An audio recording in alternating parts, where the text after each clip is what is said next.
you watched me eat my way all the way up to 235 pounds.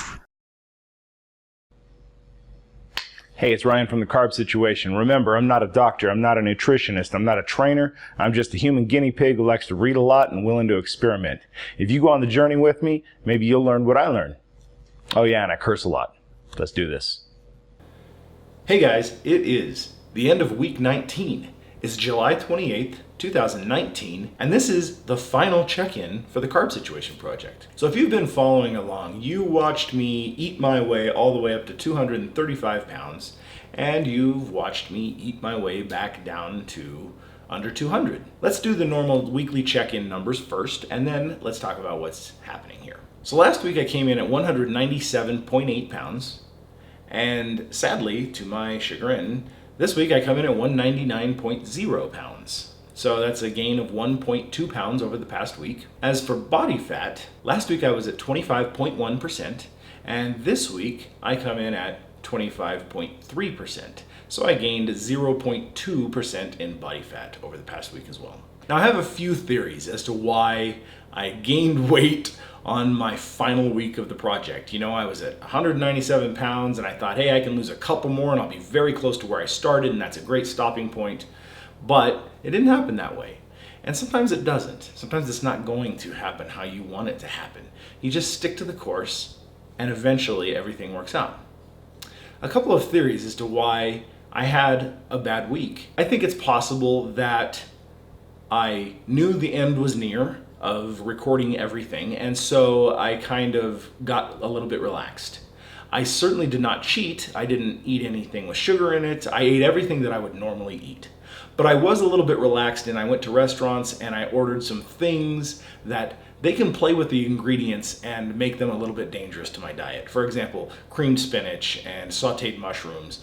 You can put things in there that may not be beneficial to your diet. And I had a few meals like that where I ate something that I know is on my smart list, but they may have monkeyed around with it in the kitchen and made it something that I should not have eaten. Secondly, just simple bad luck.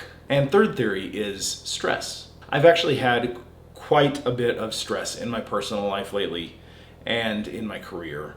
And in a couple of businesses that I run on the side, they've been kind of a nightmare.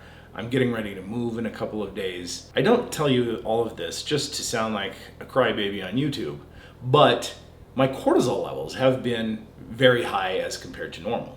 And cortisol is another hormone that will induce fat storage, frankly. Cortisol obviously is necessary in your body for fight or flight and a lot of different things, clotting and things like that. But when you have too much cortisol because of stress and particularly poor sleep, then it is going to affect you in a negative way from a fat storage perspective. So I have had a ton of cortisol in my system lately, I'm certain of it, and that probably had a little bit to do with me not losing weight as efficiently as I usually do. So let that be a lesson, take it from me. Try to keep your stress levels down, hey, make sure you're getting great sleep.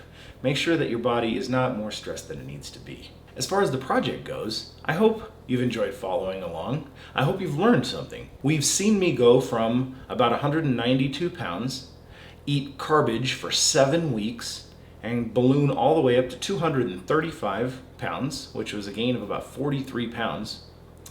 And then hopefully you've also followed me along as I ate more wisely on a low-carb, high-fat diet, similar to like a keto diet, and I've lost over 35 pounds in about 12 weeks.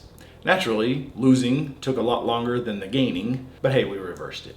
My blood work was done at all 3 stages. Actually, I'm going to do my blood work tomorrow. I'm confident that it will show exactly what I expected to show, which was I was quite healthy, then I was very unhealthy, and I should be back to square one, maybe even better. And of course, I'm sure I've belabored the point of how shitty I felt during the weight gain phase, how much better I've felt eating a clean diet, and of course I continue to feel much better eating this way. This has been a very challenging project for me, and I always said from the beginning, if I can just help one person, it'll be worth it. And many of you have spoken to me in one way or another saying that it has helped you.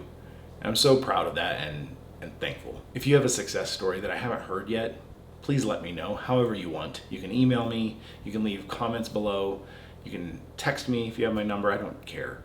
I just love hearing that it helps, because it was a bitch, I promise.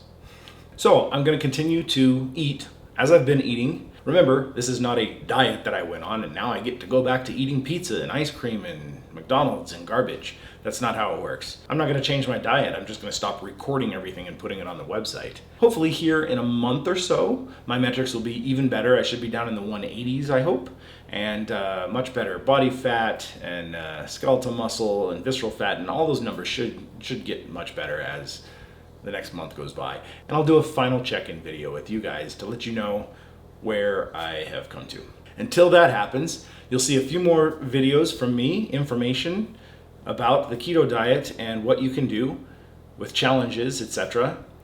If you have any questions or comments or things that you would like me to make more videos about, then please leave those below. I have a bunch more stuff coming, I promise. It's going to be great. It's going to be very helpful, hopefully. So, thank you so much for following along. It's meant a lot to me, your support, and I hope it's meant something to you. I'll see you around soon. Cheers.